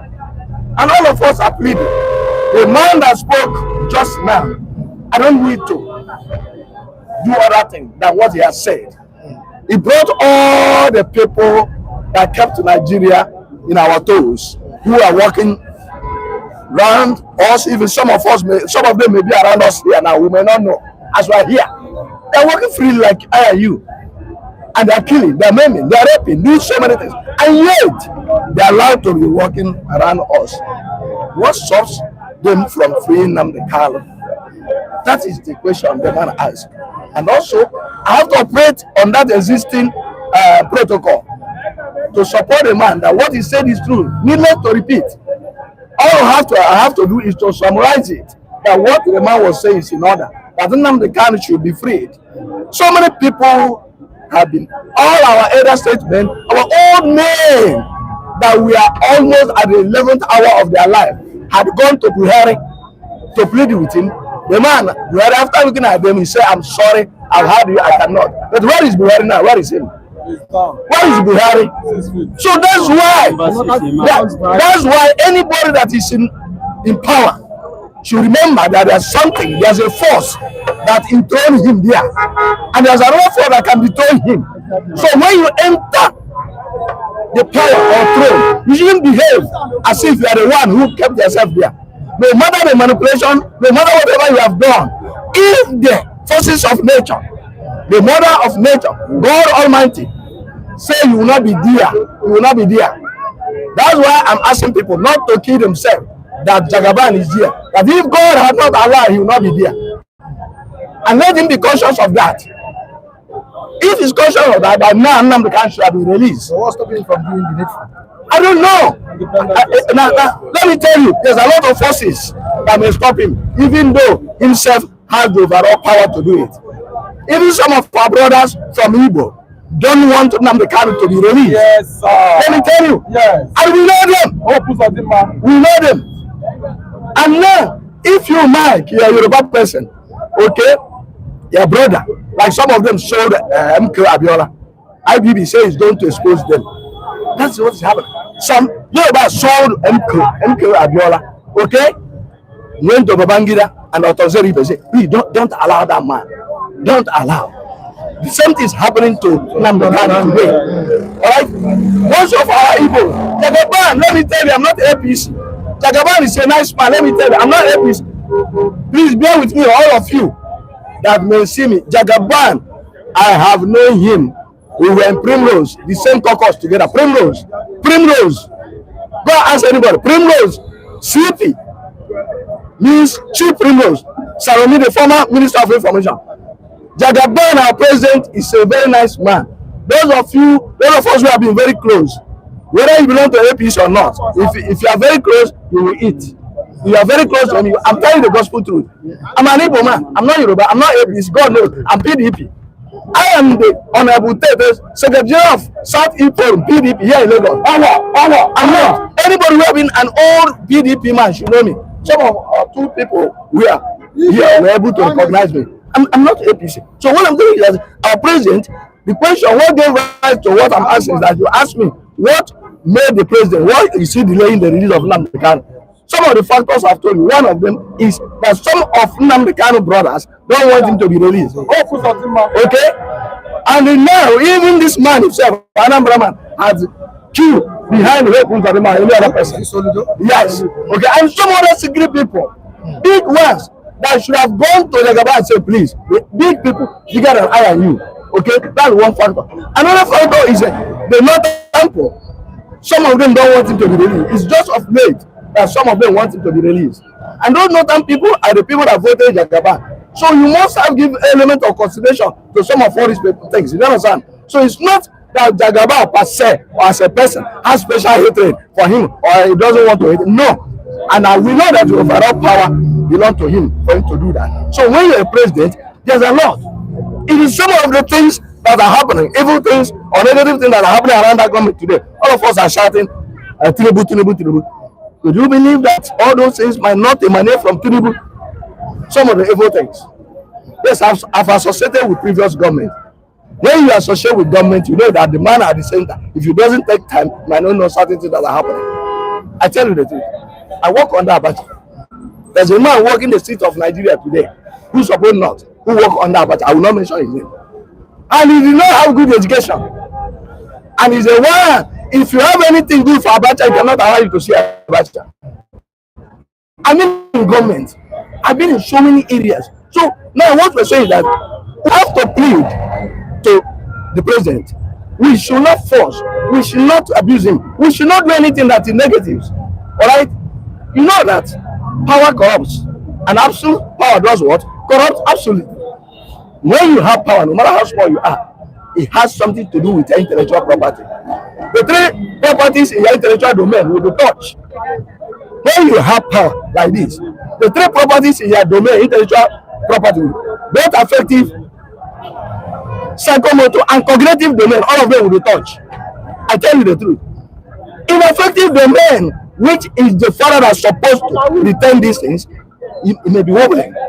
Okay? Psychomotor is the mad man that will not allow the spirit to rest. Okay? Cognitive domain that also is a gentleman cannot do this. Do you understand? So therefore, we should not blame Jagaban. All what we have to do is that to plead, especially those of us who are from the southeast. We have to plead with him and his conscience and any other person. Like I've been writing since 3 weeks now. I've been passing my plea through Bianca. I've written to Bianca twice through social media. I've written to Ibokwe. Then Ibokwe say, oh no, that he has benefited from Jagaban and God rest. I told him it's not a special something. Anybody who is very close to Jagaban will be benefited. Now, what we want all of you who are very close to Jagaban is to plead for the release of Nnamdi Kanu. That's what I did since 3 weeks now. all of them are say all the big guys. So therefore, we have to plead. Some Yorubas are pleading. Some few officers are pleading. So many Yorubas are pleading. Let me tell you, so many.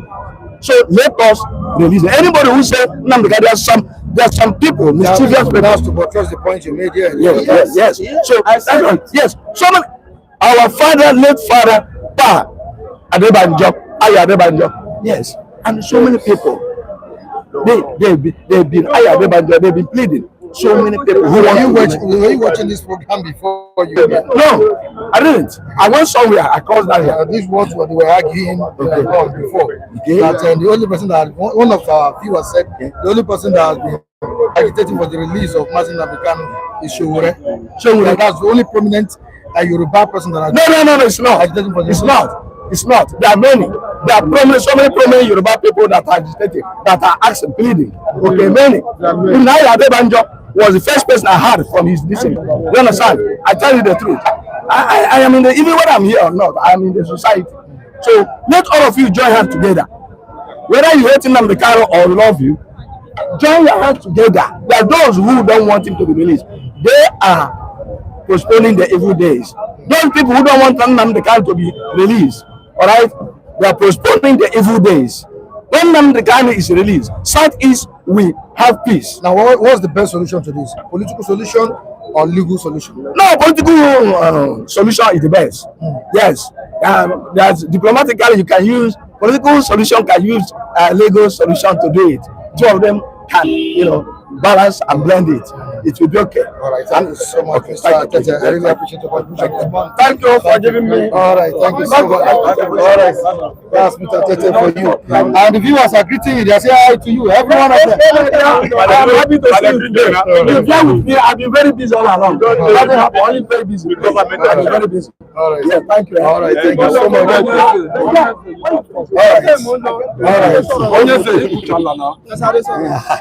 You don't talk enough portray your. You've spoken before. You don't portray your. Respect, sir. You've spoken before. You don't forget to talk. Oh, no problem, sir. Wait, Onye, make we talk now. You don't talk now. You don't talk now. All right. Your take on this. Yeah.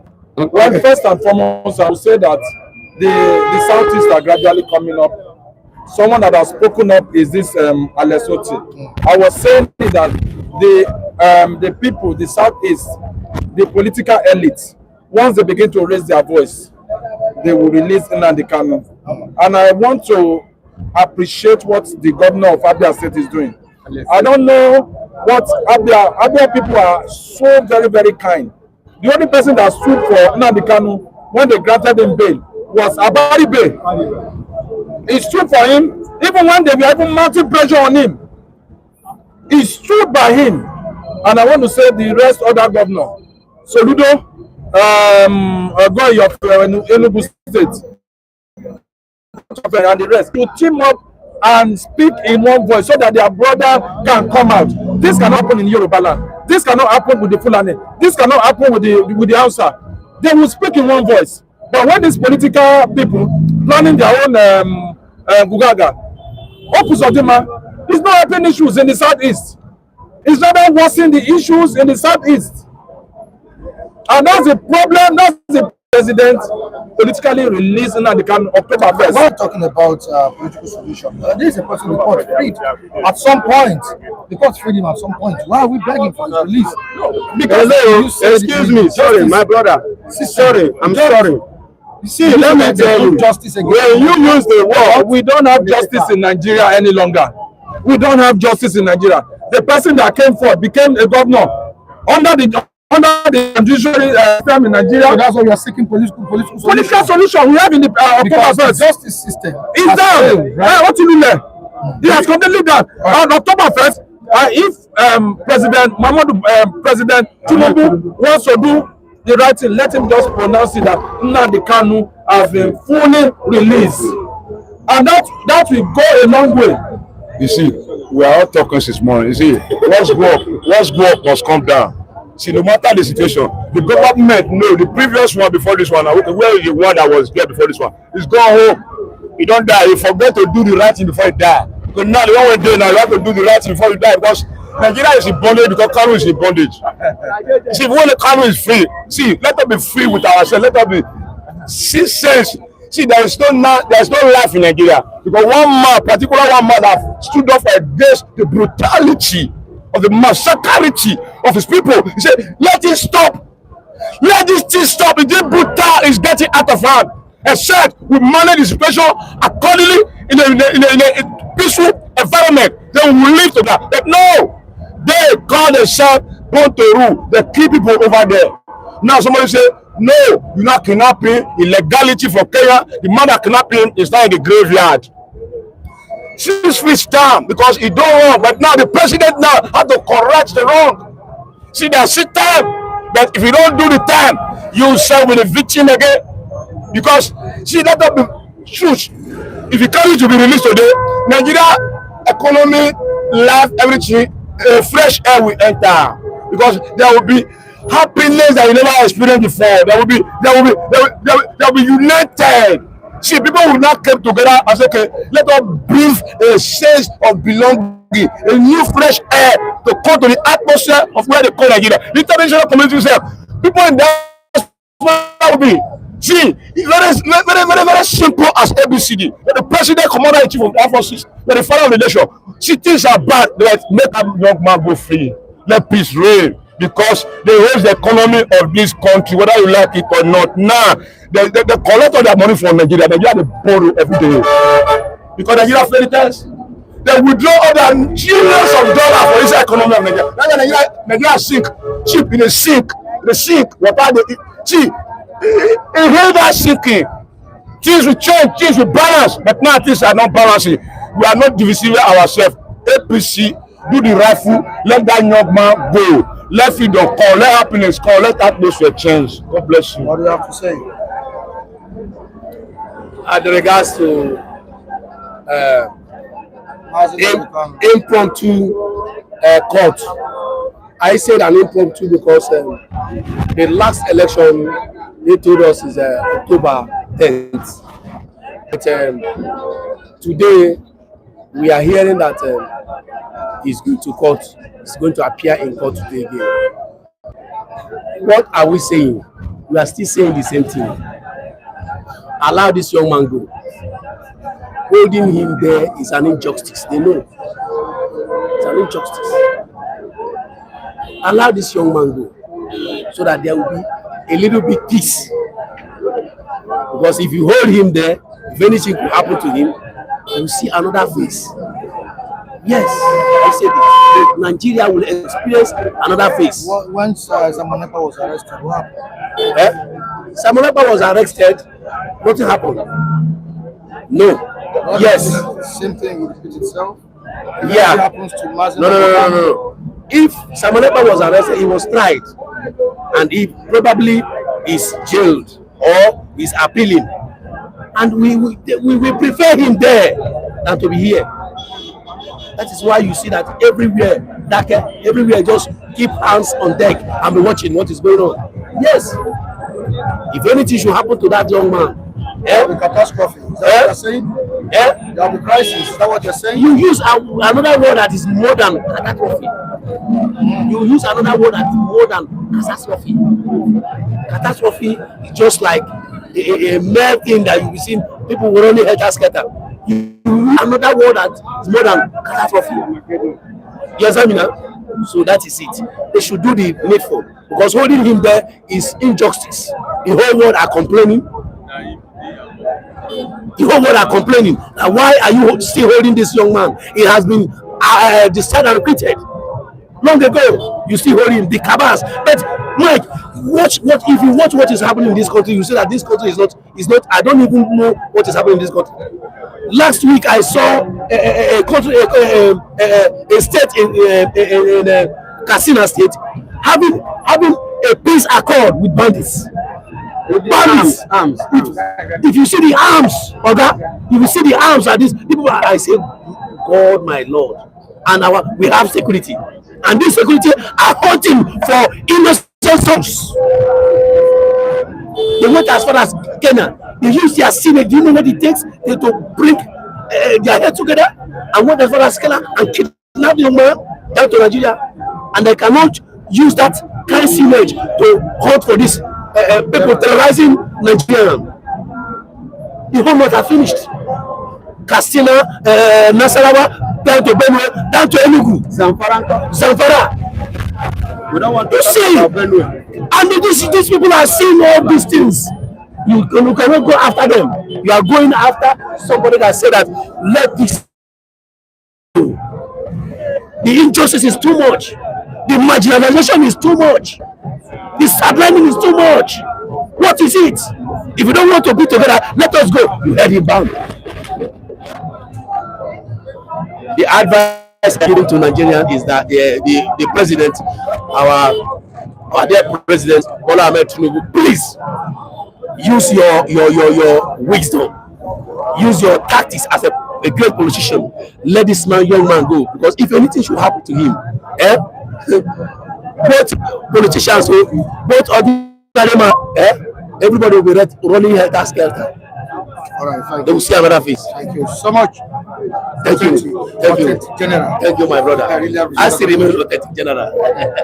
Thank you. All right, Dr. Evangelist, we need to go. Yeah, we need to go. But before we go, James, I see here. What's your take on this? Briefly. I know they like to be quick, but there's no problem. All right. You just have to manage the time. It's over 2 hours now. We are going to be open.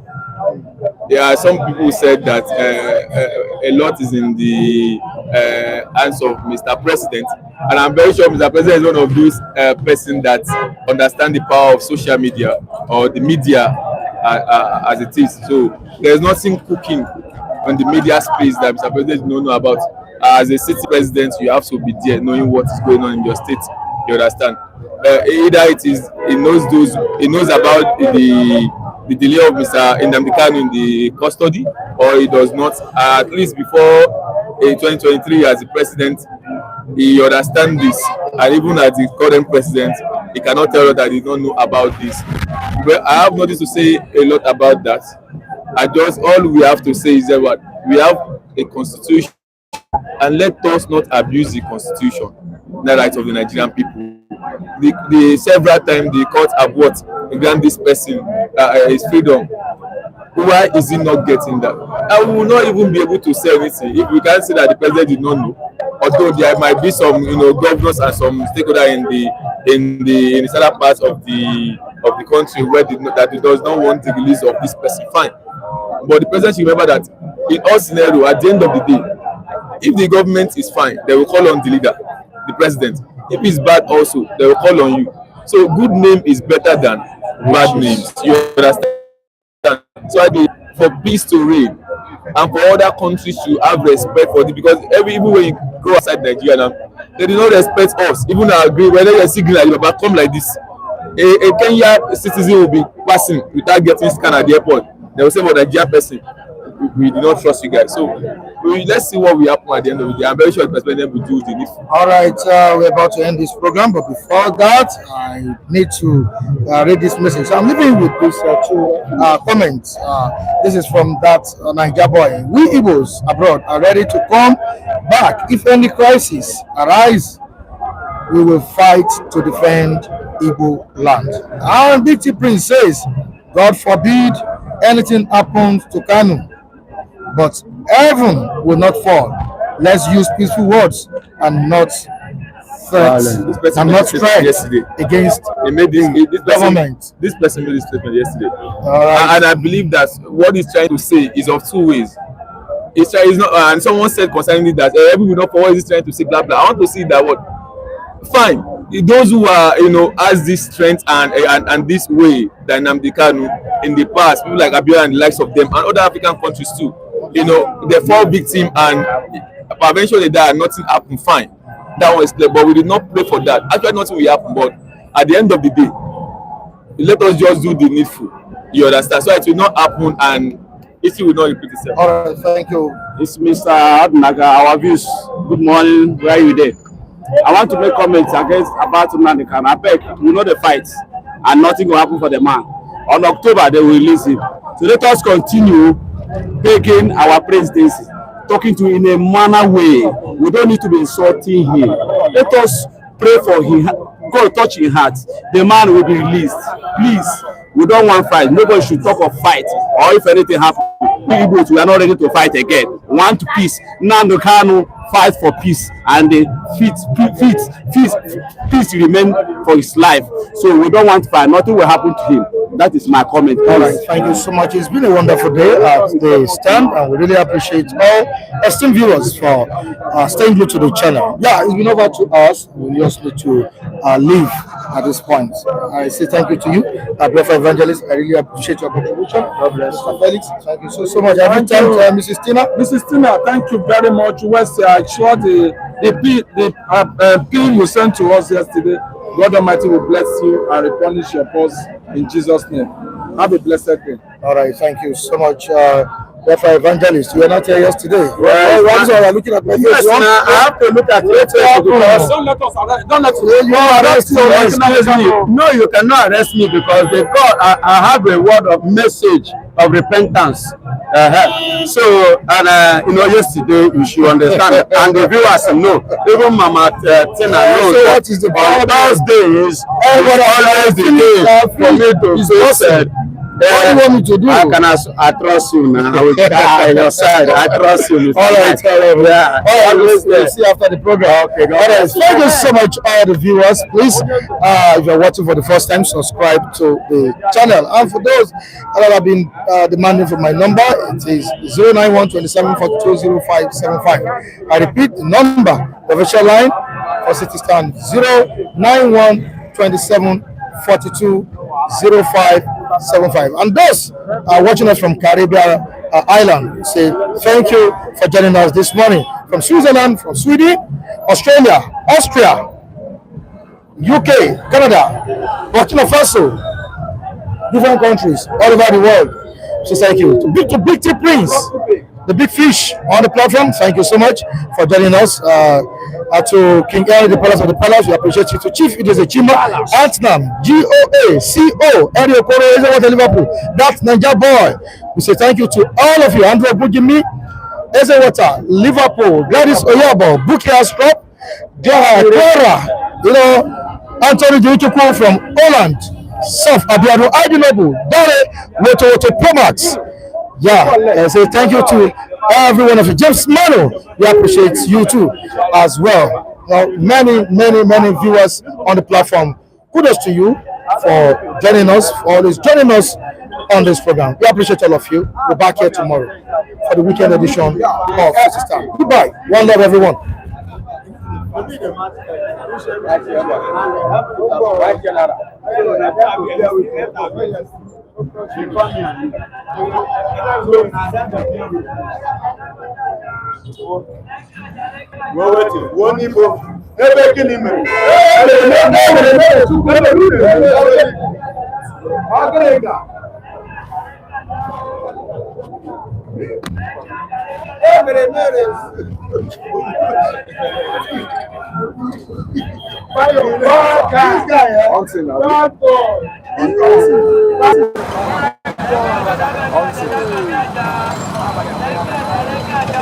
Now that can't take buy your goods. See another one. You go think say quiet. This one are bad. This one are night.